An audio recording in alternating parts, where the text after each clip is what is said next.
morning mga kababayan. At araw ngayon ng Biyernes. So, ngayong umaga ay luto tayo ng gulay. Yan, nandito si Sir Paul. Yung lutuin natin gulay ngayon, yung puro gulay talaga. Yan, so, time to cook. Sige.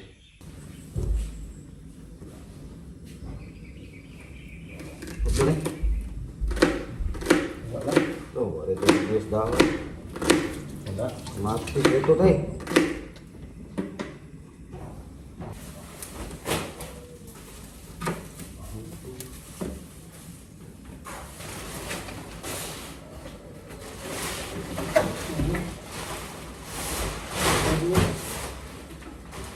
Bagus. Dan selesai. Tuh. Ayo buka. Selesai.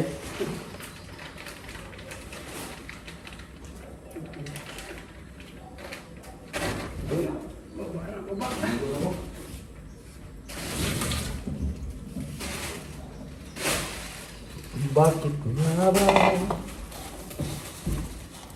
Bakit ka bang maghihintay? Napilit ng tadhana. Alam mo ba kung bakit nagkakaganyan? Lumulutang masasayang ang buhay mo at ang ibinubulong ng iyong puso.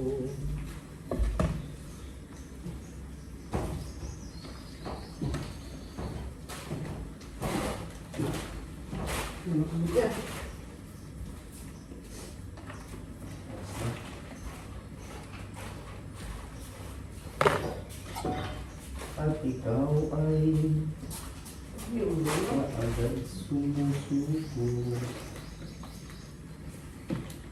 Ito yung mga rekano. May ano kami dito, alugbati, talong. So, ito yung ulam namin for today, to the morning.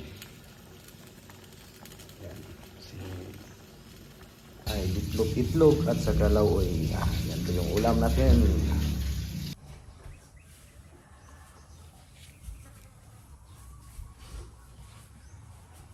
Ano kamu itu? Ayo, dagang. Dagang.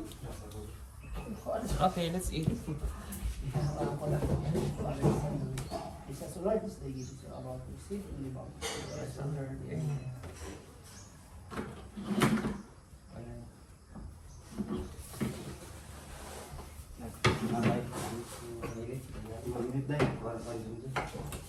Ito mainit. Good morning, kain po tayo. Bro. May gustong nata.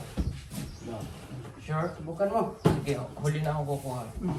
Subukan mo. Ang nahuhuli ay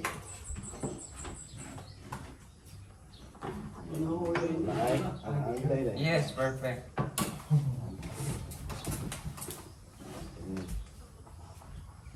Ang dami ulit. Balik-balik lang. Kilala mo na kung anong totoo yun? kilala ko mo. Alam mo na? Mbak. Mag-anak ko kasi yan. Uy, ito niyo. Ito yung mayroon.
Yan, magandang tanghali mga kababayan at katatapos na natin magpahinga. So balik trabaho na tayo mga kababayan. So ang gagawin natin ngayon is dito magpapatuloy po ako sa pagliha para kapag primer po tayo. At ito talaga mga kababayan yung pinaka matagal po talaga itong natin lihain ng maayos para maganda yung resulta ng ating pagpipintura mga kababayan. So, dito halos ano na po ito dito, na final ko na po ito dito sa pagliliha. So may babalikan pa pero kunti na lang. So doon hindi ko pa natapos kasi nilalagyan pala din ulit ng skim coat kasi magaspang pa. So kailangan nating ayusin mga kababayan para maganda yung kalalabasan ng ating trabaho. So yan, dito patuloy tayo ngayon at magpatulong tayo dito para mauna na natin itong mga pinturahan at magamit na po dito at wala nang mga gamit pa na dito nakakalat. So yan, dami yung mga ito may ref na dito hindi pa nabuksan kasi ayaw nating matuluan ng mga pintura. So patuloy tayo dito ngayon at magpapatulong po tayo.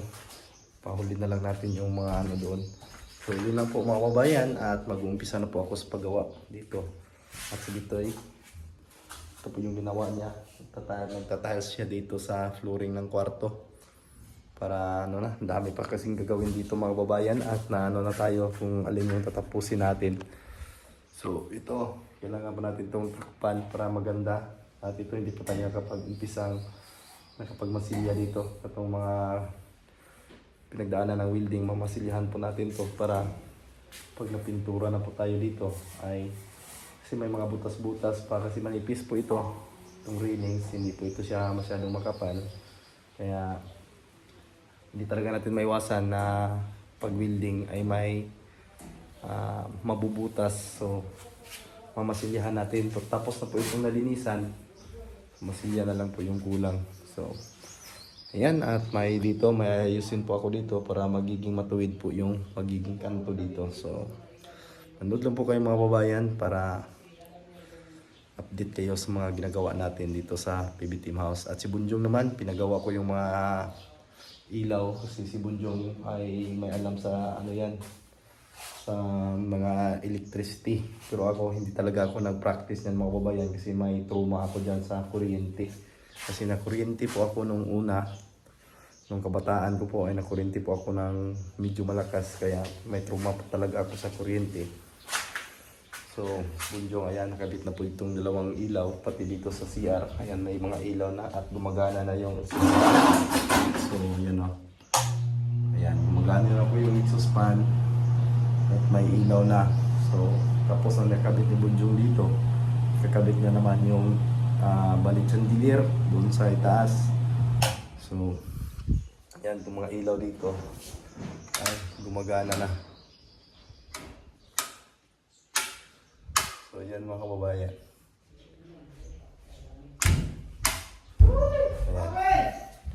So gumagana na po yung ilaw.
Utang ako ba, mahulog.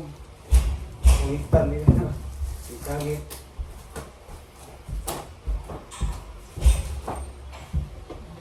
Ano ba? Yan na, bro. Yan lang sa kapit dito. Oh, maawag doon. Sila dito.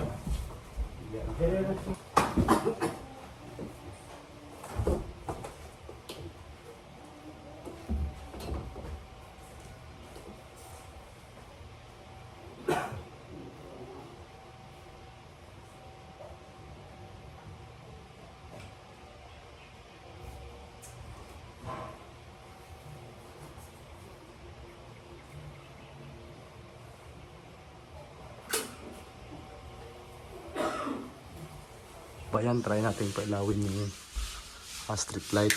So ayan, gumagana na yung strip light. So pati yung dyan sa parang chandelier niya. So ayan o.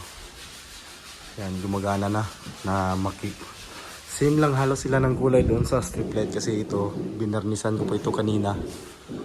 Ayan. So, ganda mga babayan. Yan.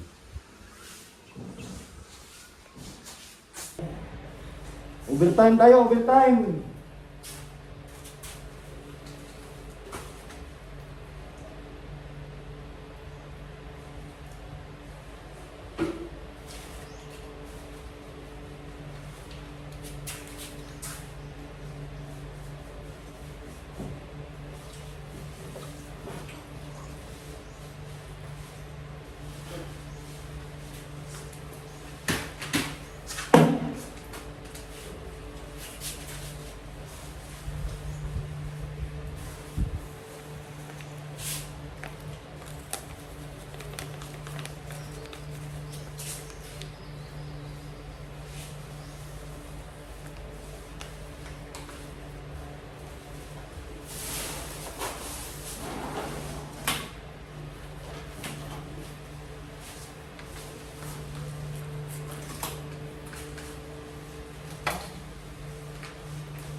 Magandang hapon mga kababayan.